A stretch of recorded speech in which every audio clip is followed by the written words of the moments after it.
In 1981, a brutal quadruple homicide stunned the community of Columbia, South Carolina.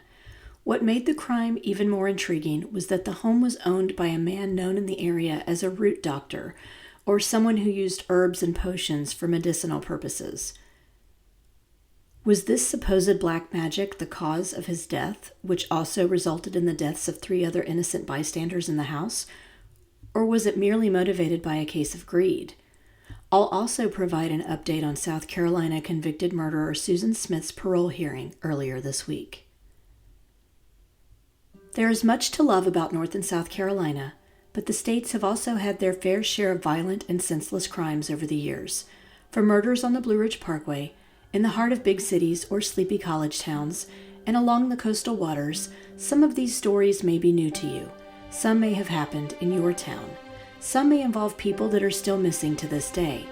But all will leave you remembering to always be vigilant about the people you meet and the places you go. I'm Renee Robertson. Please join me for Missing in the Carolinas. Episode 121, the 1981 murders of Edward Doc Harkless, Ralph Felder, Maxlinia Lykes, and Leroy Hemphill in South Carolina. On September 29, 1981, a gruesome murder scene greeted law enforcement officers off Nightner Road in Columbia, South Carolina. The headline in the morning news that day read, 4 people were shot to death and 2 others wounded Tuesday in what authorities called a vicious massacre in a home equipped with an altar for the practice of black magic. The murders occurred in a well-maintained white brick 2-story house with yellow trim in an otherwise run-down neighborhood. The property also featured 2 outbuildings and a yard full of chickens and geese. Richland County Coroner Frank E. Barron III identified one of the dead as Edward Harkless, age 62.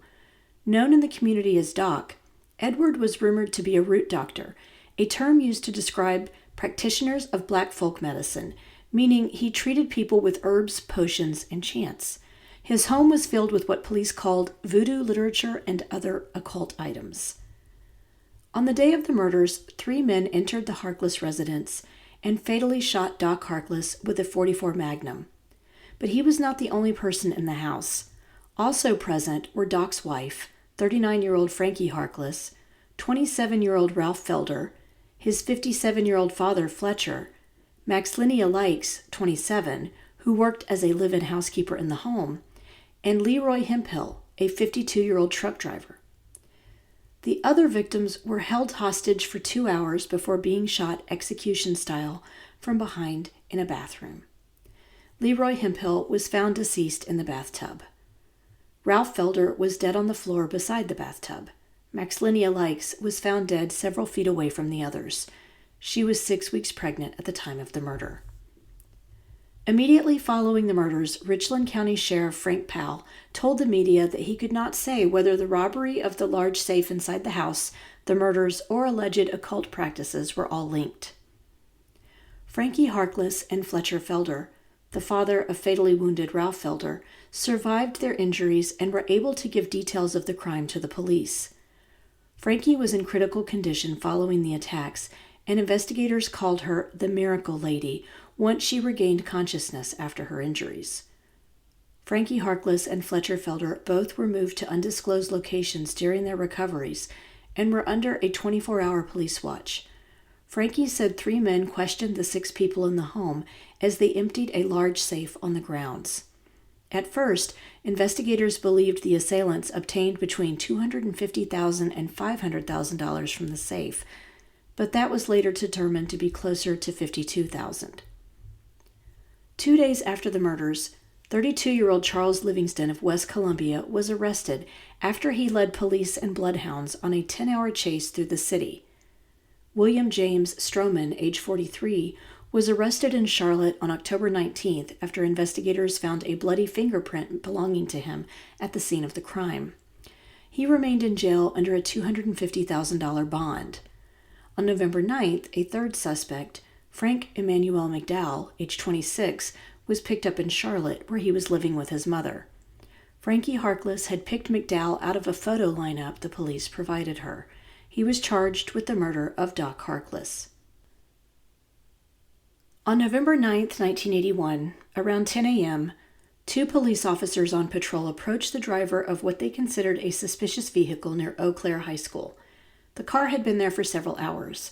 When they asked the driver of the car for some identification, he pointed a .22 caliber single-shot rifle at them and threatened to shoot. The man, who was dressed in a gray sweatshirt, khaki pants, and boots, was soon identified as 56-year-old Freddie Harkless, the brother of murder victim Doc Harkless. The 2 officers immediately called for backup, and Police Commander B.T. Mike Gavin and Lieutenant John L. Keefe arrived on the scene to help with the negotiations. Over the next several hours, Freddie Harkless conversed with the police while simultaneously pointing the rifle at the officers and himself. Freddie's sister, Pearl Johnson, was notified of the situation, and she drove to the scene from her home and tried to get him to surrender. She was unsuccessful. Commander Gavin, Lieutenant Keefe, and another officer came within 8 feet of Freddie and pleaded with him to put down the weapon and surrender. When he turned away from the officers at one point, they rushed him. He was able to discharge 1 round from his gun, shooting Lieutenant Keefe in the back and causing a minor flesh wound. Pearl Johnson fainted on the scene and was taken to the hospital for observation. She later told police her brother Freddie had been despondent since learning about his brother's murder at his home. In a news article run in the state the next day, police emphasized Freddie Harkless's arrest was not related in any way to the investigation into his brother's murder. The acting police chief said the responding police officers did not fire at Freddie Harkless because it was their standard procedure to do everything possible before the use of deadly force. A month later, Freddie Harkless was declared incompetent to stand trial for the shooting of Lieutenant Keefe. Dr. John Dunlap with the South Carolina State Hospital diagnosed Freddie as suffering from bipolar disorder, depression with psychotic features, and deemed him unable to understand court procedure and assist in his own defense. He was ordered to remain in the care of the medical staff at State Hospital under a temporary court-ordered commitment. In the months leading up to the trial, this case appeared as part of an article reporter Lavona Page wrote for the state newspaper on January 31, 1982. The article examined how the majority of murder victims in Richland and Lexington counties in 1981 knew their killers. She wrote that in those 2 counties, murder occurred at the rate of 1 a week, and in 16 of those cases, a relative was charged. In 23 cases, the suspect was a friend or acquaintance, and in another 3, the victim and the suspect were dating. When Livingston testified on his own behalf, he said he had frequently sold hundreds of prescription diet pills to Doc Harkless, so a personal connection was made there. McDowell told police that Stroman had some sort of vendetta against Doc Harkless and spoke of killing him as they drove to the home on the morning of September 29, 1981, to rob him. Frank McDowell pleaded guilty and agreed to testify against Willie Stroman and Charles Livingston. The trial of the 2 men began in June 1982, lasted 6 weeks, and cost South Carolina taxpayers an estimated $500,000. Stroman did not testify on his own behalf. Livingston's employer was called to testify about the man's whereabouts on the day of the murders. Henry Graham, president of S&G Company, where Livingston worked as a storm window salesperson, said the man was at work between 9 and 9:45 a.m. He claimed not to be feeling well, so his boss told him to go home so he wouldn't get anyone else sick. Frankie Harkless also testified that she and Maxlinia Lykes had returned from taking the couple's 2 children to school a little after 9 a.m. Fletcher Felder, the other survivor of the murders, said he had arrived at the house around 10 a.m. The 3 men came into the house during that time frame, according to the testimony of the 2 survivors. Felder identified Livingston as one of the gunmen, along with McDowell. McDowell testified that Stroman and Livingston left him there to guard the victims while they drove to a local store to buy tools that would help them break into the safe. One of the witnesses Stroman's attorney called was a man named Homer Buddy McCumbee from Charlotte. He said Stroman had brought $4,500 in cash to his home after the murders, where McCumbee asked if he had hurt anybody. Stroman said he had held up a bookie house in the mountains of North Carolina. Stroman later brought over an ice cooler filled with almost $3,000 worth of coins, which McCumbee helped him roll. Stroman repeated his story about the bookie job, saying he and others had scored around $40,000 from it. A Charlotte jeweler testified that Stroman paid in advance to have diamonds set in his dental plate. McDowell had also testified he had gone with Stroman to purchase some jewelry and a Cadillac after the murders. The last major witness for the prosecution was a cellmate of Willie Stroman, Lee Baker. He testified that Stroman had confessed to him that he had killed Doc Harkless. Rumors of voodoo and hexes had hung over the trial, given the line of work Doc Harkless was in. As Stroman's attorney, Jan Strifling, was taking his client up to the judge to explain why he wouldn't be testifying, a mouse jumped out of an evidence crate in front of the witness chair. The court reporter was clearly startled, and a nearby deputy said, "It's the doc, come back as a mouse." Charles Livingston and Willie Stroman were found guilty of the 4 murders, 5 kidnappings, and 1 count each of safecracking, armed robbery, assault and battery with intent to kill, and conspiracy to commit armed robbery. They each received 30 life terms plus 145 years in prison. All 3 men avoided the death penalty, as Frank McDowell received similar terms in exchange for his testimony against Livingston and Stroman. It's important to note that Livingston and Stroman were found guilty of the murders, but they didn't shoot the victims in the bathroom. McDowell said he pulled the trigger as Livingston and Stroman held guns to his back. In my research, I was never able to determine which of the men killed Doc Harkless, who was the first person to be shot, but I'm assuming it was either Livingston or Stroman, and Stroman had confessed to his cellmate. The Columbia Record ran an article discussing why the 3 men had avoided the electric chair and received life sentences instead. Could it have had something to do with the line of work Doc Harkless was in? Or was it more of a cosmopolitan makeup of a jury from Richland County? Stroman's attorney noted that more jurors comprised of more rural residents tend to favor the death penalty. Also, the fact that Maxlinia Lykes was 6 weeks pregnant was kept from the jury. Would that have influenced their decision about the sentencing? There were a number of loose ends never tied up in the trial that also could have affected the outcome. Investigators were not able to figure out why truck driver Leroy Hemphill had stopped by the house that morning, or why the Felders were there to buy chickens on that particular day.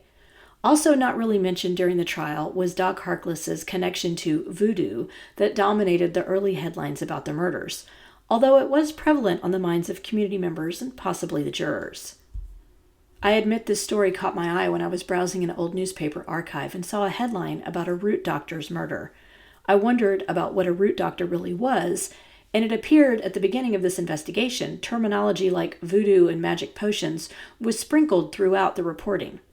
The Greenville News ran an article titled "Root Doctors, the Secret Healers" on this specific topic on July 1st, 1982.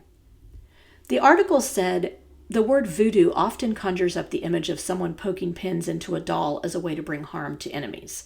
The reporter, Chris Barris, interviewed a woman working as an administrator at the University of South Carolina at Spartanburg, who said the religion of Vodun, where the term voodoo originated, actually prohibits believers from using voodoo for the purposes of evil. Cecilia McDaniel Brown said that many treatments and therapies prescribed by root doctors are based on sound medical principles. These root doctors prescribe herbs, roots, bark, and other natural substances for ailments such as headaches, the common cold, and influenza. They also believe that physical ailments could be intensified by psychological and social factors. For example, a root doctor may notice a client is complaining of more headaches after taking on more responsibilities at a job or in the home. The root doctor will work to help a client direct the negative energy away from the body through actions such as journaling, burning a candle, or putting a glass of water by the bed at night and emptying it the next morning. Vodunists are a little different because they view what they call a witch doctor as someone who can see evil and avert it, rather than just directing negative energy in the body. Brown went on to say that a lot of the negative connotations about voodoo came from slave owners who feared the religions, including Vodun, of their slaves. Because of this, they often prohibited their slaves from communicating in their native languages.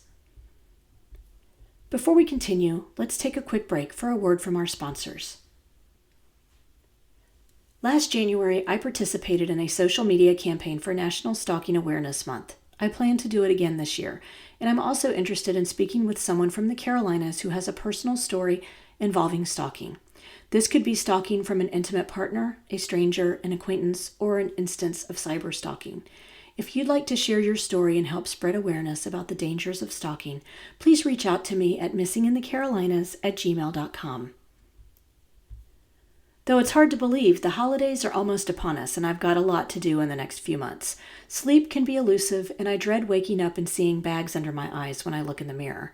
Fortunately, the products from SkinxErin give me the confidence to go throughout my day with clear and healthy-looking skin.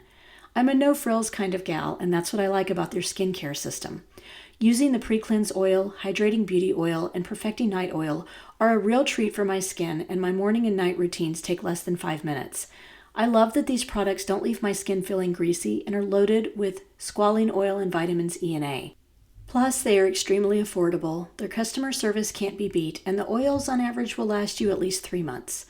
Go ahead and show your own skin some love or purchase some products for holiday gifts this season with 10% off your order using my code MissingCarolinas10. I'll put a link in the show notes for you. Are you looking to level up your writing or learn a new skill? Whether you focus on nonfiction or are more inclined to creative writing, or want to learn how to put together a digital portfolio of your writing, Wow Women on Writing can help. Interested in podcasting? Check out a digital course I created called You Can Start a Podcast. During this pre-recorded webinar, you will learn the benefits of creating your own podcast, materials you need to get started, how to develop content that will keep listeners coming back for more, and ways your podcast can create supplemental income. I'll share examples of different types of podcasts, how to decide on a format, ways to handle the technology necessary for creating a podcast, how to develop your first few episodes, promotion and monetization ideas, and ways you can repurpose your podcast content. All written materials and resources are provided by me. I'll also give you a handout with information discussed in the webinar, along with suggestions for a few different types of podcasts to explore. Best of all, this webinar only costs $30. You can find it by going to wow-womenonwriting.com and clicking on the Classroom tab. I'll put a link in the show notes. In February of 1984, Willie James Stroman and Charles Livingston asked the state Supreme Court to grant them new trials because of what their attorneys called judicial errors that took place when the case originally went to trial. The attorneys claimed the trial was prejudiced when Circuit Judge Dan F. Laney, Jr. allowed the jury to view what they called gory and explicit photographs of the victims deceased at the murder scene. One juror became ill after viewing the photographs and had to leave the courtroom. They also argued that the judge should not have allowed testimony by the neurosurgeon who treated Frankie Harkless after she survived the shooting. Stroman's attorney, Jan Strifling, said the neurosurgeon was allowed to testify to bolster the testimony of Frankie, but there were questions about whether her memory was impaired from the shooting and whether or not she was recovered enough to recognize photographic details, such as the photo lineup she was shown. Michael Thompson, Charles Livingston's attorney, said the neurosurgeon was allowed to testify, but his request for a doctor's testimony about Frank McDowell, the third defendant who implicated Stroman and Livingston, was denied. He said that testimony would have shown that McDowell was taking a medication for psychotic issues which included delusions. Strifling also argued that the jury should not have been allowed to hear McDowell describe other crimes committed by himself and his co-defendants. The jury had been allowed to view a videotape of McDowell walking through the crime scene with police and answering their questions. In response, Assistant Attorney General Harold M. Coombs, Jr. rebutted the arguments with the following points. The photographs of the victims were properly introduced, and the videotape described the scene of the crimes. He claimed the defense, not the prosecution, opened the door to questioning McDowell about other robberies. And finally, he said, Frank McDowell's psychiatric evaluation was protected by attorney-client privilege. He said that Frankie Harkless's neurosurgeon was allowed to testify to explain how her injuries prevented her from speaking clearly during her testimony. In May of 1984, the Columbia Record reported that the state Supreme Court had decided to uphold the 1982 murder convictions of Charles Livingston and Willie Stroman, but decided that the sentences they received for kidnapping would not be imposed. The court did not agree with the imposition of life sentences for kidnapping when the men had also been sentenced for murder. The court said that sentence violated state law and voided the life sentences for kidnapping. The court said life sentences could not be imposed in cases where defendants had already been sentenced for murder. In last week's episode, I discussed that Susan Smith, the South Carolina mom convicted of drowning her 2 young sons in John D. Long Lake in 1994, would be up for parole on November 20th. The Asheville Citizen-Times reported the following information directly after the hearing, which took place on Wednesday morning. It was the first since her conviction. Susan attended the hearing remotely from Leith Correctional Institute, where she is currently incarcerated. She told the parole board, "First of all, I want to say how very sorry I am. I know what I did was horrible. I would give anything if I could go back and change it. I loved Michael and Alex with all my heart." One board member asked Susan what she would say to the first responders and people who helped find her sons. She said, "I'm sorry I put them through that. I'm sorry to the divers that found them. I did lie, I was just scared. I didn't know how to tell people who loved them that they would never see them again." Her attorney told the parole board that Susan's story was about the dangers of untreated mental health and the lack of diagnoses, including Susan blaming herself for the suicide of her father. 2 friends spoke on her behalf and said they felt she has done everything to prepare herself to live a quiet life outside of prison. Susan's ex-husband, David, testified against her release, along with the prosecutor who helped secure her conviction. After several hours of testimony, 5 board members voted against parole for Susan Smith. A 6th board member recused herself from the vote because she had spent time as an interim warden at Graham Correctional Institute, where Susan was an inmate in the past. Susan Smith will be eligible for parole again in 2026. Based on the number of letters the South Carolina Department of Corrections received regarding Susan's possible release, it's easy to surmise that the community has not forgotten her crimes. Out of 471 letters, 6 of them supported her release. This brings us to the conclusion of this episode of Missing in the Carolinas. If you enjoyed this episode, please do me a favor and give it a 5-star rating wherever you listen to your podcasts. If you'd also like to support the show in a small way, you can buy me a coffee over at buymeacoffee.com, Renee Robertson. I currently don't receive any compensation for this podcast, so every little bit helps me continue producing new content. We're also on Instagram, Facebook, and YouTube, so please like our pages and get started on a discussion of the missing people profiled on the show. Do you know of a missing persons case in North or South Carolina that you think should be covered? Email me at missinginthecarolinas@gmail.com with any details you can share. And don't forget to check out our sponsor, Wow Women on Writing, and the great programs and writing contests they have there at wow-womenonwriting.com. Cover art for this podcast was designed by Macintosh Multimedia. All episodes are researched and written by me, Renee Robertson, with sound editing provided by Daniel Robertson. Thanks so much for listening.